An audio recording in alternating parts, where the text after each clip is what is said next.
All right, here we go. This is a 2-link. You got a brace. The link in is up there at the front, right there. I believe that's the leaf spring hanger, and then your rear leaf spring hanger would be over here. There it is, right there. So they used the front leaf spring hanger, and then they put a 2x2 or a 2x2 square tubing all the way here, and then they mounted up a lower bag mount onto the bar, and it goes up here to an upper bag mount that's on the top of the frame, and that's what pushes you off the ground. This emergency brake cable, I don't know why it was left on here. Most people usually take their emergency brake cable off. This one's not working, so it's going to end up getting removed anyway. A lot of these hard lines, like I said again, are going to be taken off and replaced with different airline. I'll surprise you when I do that. The C-notch looks good. It looks like it was welded fairly well. It looks like it was also boxed in all the way up and around as welded. So that looks good. The exhaust is actually aimed straight out right now. It needs a turn down, but I'm going to redo all the exhaust. Like I said, that's going to have to all get redone. But there's going to be a turn down. You can't leave your exhaust like that, because what it does is the heat hits your rear axle and can heat up the fluid that's inside of it, which breaks down the oils, and it can mess up your rear end. So that'll be something that I need to fix. Let's see, as far as that's concerned. Oh yeah, here's the other thing that I saw. Here on a 2-link, you need a pan hard bar. Up there, let me put this right here so I can point at stuff. There we go. Here is the mount on the drive shaft. I'm sorry, on the axle. Up there is the other mount that's on the frame. Now, there's supposed to be a bar that goes from there to here. What that does is that stops the axle, or the axle from shifting from left to right while you're going down the road. I failed to see that when I was picking up the truck, that it did not have one. If we go over here to the back, let me scoot around over here, we can see that this was bent severely. It's actually, if you look at it from the top, I'll put this square with the axle, see how it's bent out.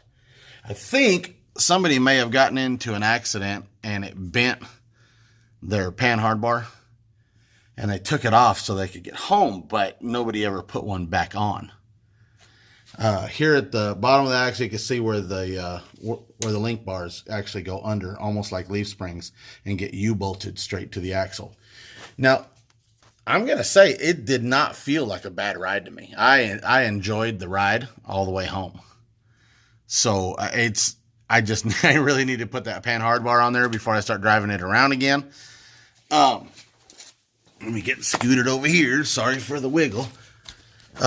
Under here, I don't know what the hell that is. Can somebody tell me what that is right there? It's at the rear of the truck so I have no idea if that's part of some kind of control module or something. I don't know. I haven't really gotten into it looking at it. But here's the original air management, which is just a small tank. I may end up still using this tank here. There's a little compressor up here. I doubt it works, but I'm going to end up installing 2 more compressors. Thank you, Richard. There's these lights here. I don't know if somebody put these here originally or what, but if I can get these to work, they would light up the ground behind me. So I'm going to see if I can fix the light bulbs in those. Their wires are not connected, and I think that would be pretty neat for backup lights. There's even a backup beeper. That would be interesting, wouldn't it? I believe that is what that is. There's going to be a lot of bed work that I'm going to need to do. The other thing I found interesting, let me get my light back on. Come on, light. Uh-oh. Did you just check it? I don't know. What'd you unplug it? I don't know, I laid on it.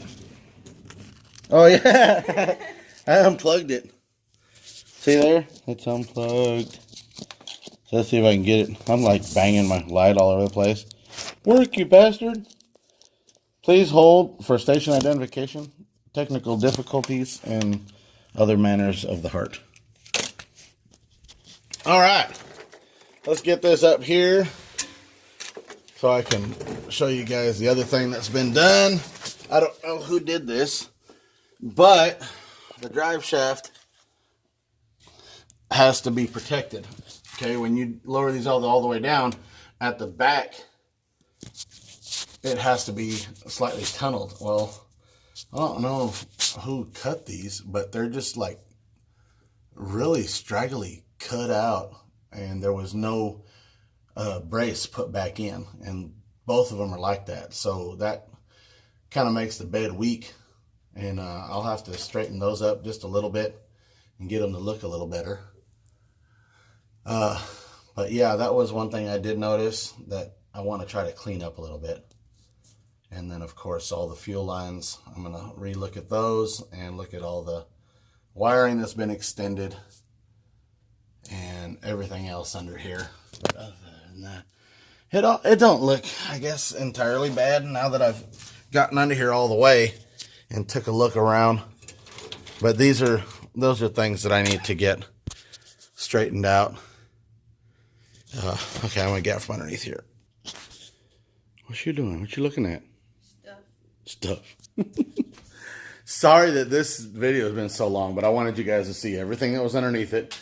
I've got interior work, but that's the least of my problems right now. I want to work on everything that I've talked about.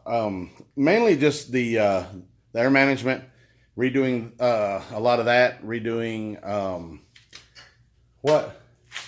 Okay. Redoing the pan hard bar. I got to put a new pan hard bar on there, and cleaning up a lot of what's underneath there. I need to get the bed off of it and get everything pressure washed, and then that way I can get it cleaned up so I can see more of what I got to do. The front suspension looks okay. I'm gonna make sure that the bags are decent all the way around. I think they are, but they're old and it's possible that they could blow on me. So I got to make sure that I always have an extra bag with me just in case. There's some cleanup on the front cross members and whatnot that need to be done. The transmission cross member, I've already found that online. Of course, I got to do the windshield and a number of other things. So it's definitely a full project. Hopefully by Sparks. Actually, way before Sparks, I'll have it. To me, I'll have it as best mechanically sound as I can get it for this year. That's my first priority, is getting it so that it's roadworthy, getting the windshield replaced, and getting the suspension and everything good enough for me to be able to ride it down the road. By Sparks, I would like to have all of this paint stripped off, have the engine bay cleaned up and done, the battery box rebuilt and up. A lot of the metal and everything jagged underneath needs to be shaved and tucked and fit in better. I have another question. God, I hope you guys have made it this far for the guys that I really need. What is that? It's on the air conditioning.